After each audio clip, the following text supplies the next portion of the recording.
Shalom Aleichem, Mishnah Yomi for Shabbat Vayeshev is in chapter 1 of Sanhedrin, Mishnayot 5 and 6. I try to pre-record before Shabbos so we can learn the learning Erev Shabbat and then review on Shabbat B'ezrat Hashem. Here's Mishnah Hey.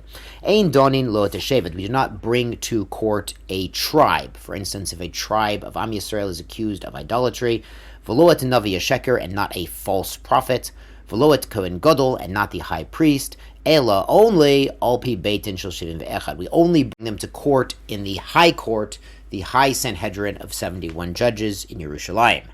Now, in the Gemara in Bava Batra, Daf 16, they mentioned that if it's just like a loan, a financial transaction, then the Kohen Gadol could actually be sued in a lower court of 3 judges. It's when it's something quite important with a serious penalty that normally you would want a court of 23 judges. In these situations, you really need the high court of 71 judges, as the Gemara explains.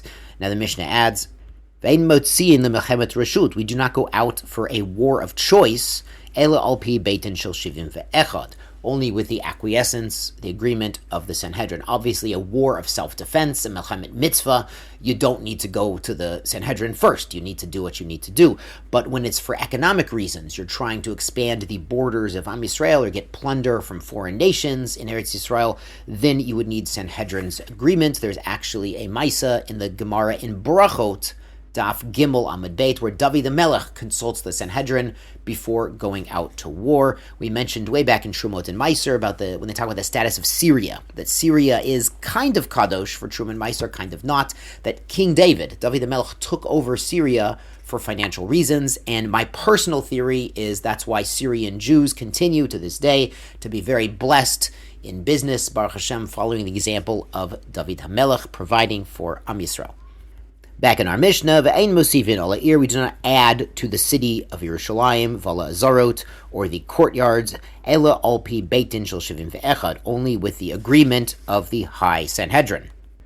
Ein Osin Sanhedraot, we do not make smaller courts, these courts of 23 judges, L'Shvatim, for each tribe, Ela Alpi Beitin Shel Shivim Ve'echad, only if the high court in Yerushalayim agrees to the judges in those tribal courts. Now, this is really interesting because, in my theory, again, there was a civil war about this issue. And it can be found in Judges chapter 19, the horrible episode of Pelegish Begiva, when some men of Binyamin violated the concubine of a Levi who was passing through. And Am Yisrael gathered and they said, they told Binyamin, give us the perpetrators, we will try them and execute them. And Binyamin said, no, we're going to try them in our own court. So it sounds to me like it was a dispute over jurisdiction that led to this horrible, violent civil war, which almost destroyed an entire Shevet of Israel. But you can look in the Mefarshim there in Judges and Shoftim chapter 19 and 20. And it's interesting, that's the very end of the book of Judges is this episode. And then after that, they realized we need a stronger central judicial authority to really be in charge and, oversee the tribal courts. And we get the next sefer is, of course, Shmuel, who served as a traveling judge for all of Am Yisrael and basically functioned effectively like a high Sanhedrin, and sort of this is a switch from tribes being more self-sufficient in jurisprudence in their courts to a more central authority, and our Mishnah really reflects that issue. But back to today's learning, Ein Osin Ir Nidachat, we do not make a city that's nidach, that's destroyed because most of the residents did idolatry. LLP Beitin Shel Shivim Ve'echad, only if the high Sanhedrin agrees. Ve'ein osin ir nidachat b'sfar. We also do not do such a thing on the border. To destroy an entire city and execute all of the guilty residents who had done idolatry next to the border invites foreign invasion. V'lo shalosh, we do not have 3 Ir Nidachat cities in proximity. That basically makes an empty area and invites invasion by enemies. So it really, even though some of these people are doing Avodah Zarah, it really requires the careful consideration of the Sanhedrin about the matzav of bitachon laomi, the national security situation, before you actually wipe out a city and exile the non-guilty and kill the guilty parties. But the High Court could have 1 or 2 ir nidachat situations where they wipe out the entire city, as long as it they're guarding the security of the nation as a whole. On to Mishnah Vav. Sanhedrin Gedola Haita Shel Shivim Ve'echad. The High Sanhedrin needs 71. Ketana Shel Esrim Ushlosha. And the smaller courts, but the courts that still can try capital cases, need 23 judges. And how do we know that the High Court needs 71? Shneamar, that Hashem tells Moshe. It's Bamidbar, Numbers chapter 11. Esfoli Shivim Ish Mizikni Israel. Gather to me 70 elders from the elders of Israel to serve as the original Sanhedrin in the Midbar. Moshe al-Gabehen. Moshe was like the chief judge, judge number 71. Harei Shivim Ve'echad. So we get 71. Rabbi Yehuda Omer Shivim. Rabbi Yehuda says, really, the court is 70. That Moshe is mentioned because the other judges have to be qualified and miyuchas like him, but it seems like he was sort of the tie-breaking vote, not the official member, according to Rabbi Yehuda. How do we know the lower courts, the lower Sanhedrins, are 23? When they talk about trying a capital case, they mention this word edah twice, that the edah will judge and the edah will save a non-guilty accused party. Edah shofetet ve'edah matzelet. We need an edah that judges and another edah, another congregation that saves. Roikon esrim. You need 20 people.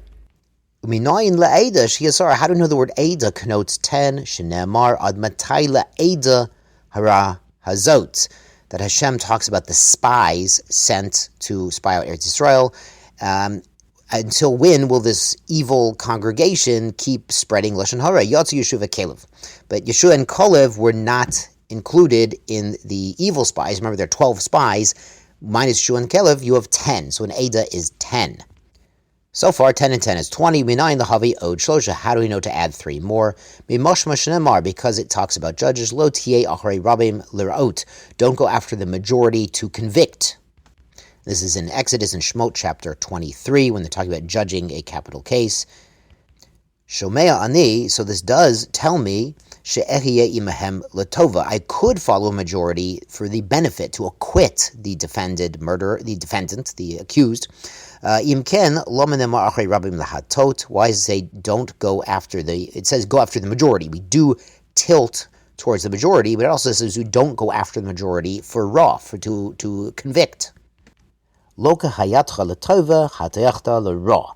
So you're tilting, you're following the majority for the good is not the same as following it for the bad to convict. Hayatcha latova al pi echad. You need a majority of one vote. Majority to acquit. Hadar l'ra al pi shnayim. You need 2 judges majority to convict. So it actually comes out that we need to add 2 more. So we have 2 edah. Edah mentioned twice. That makes 10 plus 10 is 20. Then 2 more. So now we could have a verdict of 12 against 10 in favor of guilt. The Mishnah adds ve'ein beitin shakel. We do not have an even number on a court. Mosifin alehem od echad. So we add 1 more. Harei kon esrim mishlosha. So we get to 23. V'kama he'ir. How many people need to live in a city? Tahei re'uya lehen Sanhedrin. And it will be a big enough city to have a Sanhedrin. A Sanhedrin meaning a court of 23. Meya ve'esrim. You actually need 120 residents in the city to have enough of a population there to actually support a court of 23. And the Kehati and the Mishnah Perush here at the bottom goes through why we need 120. A big chunk of that is actually the 23 judges themselves, but also the backup judges. You actually need 3 times that many. You would need an additional 23 plus 23 plus 23 as sort of the student judges, the judges in training to serve as backup. And he goes through, you need additional scholars and teachers and doctors. You need a decent number of people just to perform the basic functions of a town. You need at least 120 people. Now, obviously, they weren't necessarily judges full-time. They were farmers and carpenters and bricklayers. But when the need arose, they would serve as the Sanhedrin.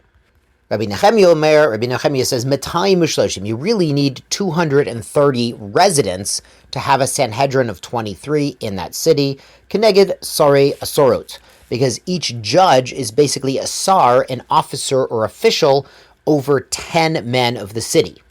And this is based on Shemot in Exodus chapter 18.